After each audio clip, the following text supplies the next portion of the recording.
Hi guys, ito na yung mga requirements na hiningi sa akin. Yung mga requirements na hiningi sa akin.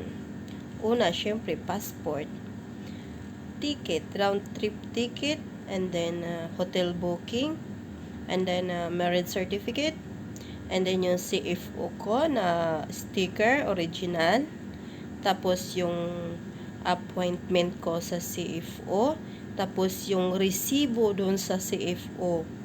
Tapos, yung papel na, alam nyo yung pag na-offload kayo, di ba may binigay sila sa'yo na papel na maliit lang, andun yung mga kailangan mong gawin. Yun, buti hindi ko natapon yung mga yan. Yan ang hiningi sa akin. Tapos, yung mga proof, picture, conversation, kasi wala kaming picture ng kasal, kaya ang naibigay ko is yung mga picture na magkasama kami sa Pilipinas. Tapos guys, yung conversation guys, kailangan yung i-print, yung pinaka-latest yung chat. Kasi, kung ibigay nyo, nasa inyo din, kasi para sa akin, kung ibigay ko yung cellphone ko, syempre, privacy ko yun. 'Di ba? Kaya ginawa ko, piniprint ko na lang yung mga message namin. Tapos, yung remittance, yung mga padala niya, tapos ID niya, tapos passport niya, tapos yung pinakahuli niyang arrival sa Pilipinas, pinakaunang arrival sa Pilipinas. Tapos yun na yata eh. Yes, parang yun na. Yun lang ang binigay ko sa kanya. At yun din ang tinatanong niya sa akin. At saka, isa pa guys, yung ito, piniprint ko talaga to, hiningi ko sa asawa ko yung bank statement niya. Pero hindi naman hiningi, kasi ando na nga yung mga remittance na pinapadala niya. Pero niready ko lang. Niready ko lang guys, kasi ayaw ko na ulit mabutlog. Alam mo yung ayaw ko ulit ma-offload, 'di ba?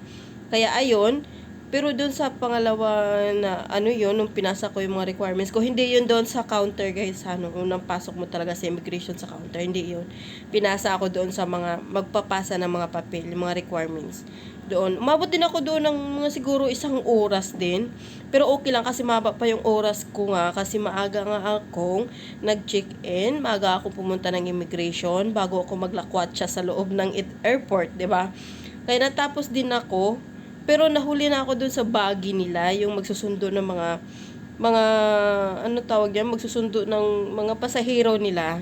Kaya sabi sa akin doon sa isang nagtatrabaho doon sa airport, tinawag niya yung pangalan ko, tapos sinabi niya, Male, ganon, sabi ko, opo. Sabi niya, ma'am, tumakbo ka na kasi nahuli ka na sa bagay, yung sinasakyan nila papuntang boarding gate.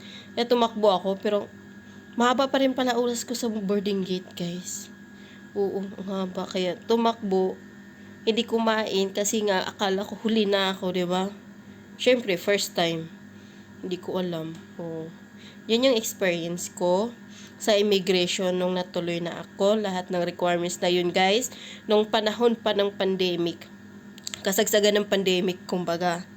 Yes, kasagsagan ng pandemic, yun yung mga requirements ko. At saka, nung time na yun, may swab test pa, di ba? May PCR test pa, may imuga pa. Tapos, yung QR code, travel pass ba yun? O, yun lang guys, ang hiningi sa akin. Linda ng binigay ko. O, di ba? Nakapasangin yung auntie. Kaya, nakapunta na ako ng Maldives. Namit ko na yung asawa ko. Ganon. Pero solo lang yun guys ha. Ako lang. Ako lang nag-travel. Lahat ng requirements ko, ako lang kumuha. Yes, sabay research. Alam mo yung na-offload ako nung kasagsagan ng pandemic. Tapos natuloy ako nung patapos na yung pandemic. Sa loob na yun guys, lahat yun, ni-research ko, hindi ko sinayang yung oras ko, yung panahon ko, lahat ni-research ko talaga. Kasi ayoko mo yung maging, alam mo yun, kasi na-experience ko na kasi na ba-offload, kaya gusto ko lahat i-research ko. Kaya ginawa ko nung time na yun, ni-research ko, at saka, ayun, good, nakuha natin yung mga requirements. Yan lang guys. Thank you. Don't forget to subscribe my YouTube channel guys. Ilagay ko dito yung part 1 ng nung ang title niyan 2 times. Basta lagay ko dito yung yung part 1 ng video ko. Thank you. Tsaka wag nyo kalimutan mag-subscribe sa akin kasi baguhan lang ako dito. Subscribe, click the notification bell, and then like, 'di ba? Aangat tayong sabay-sabay.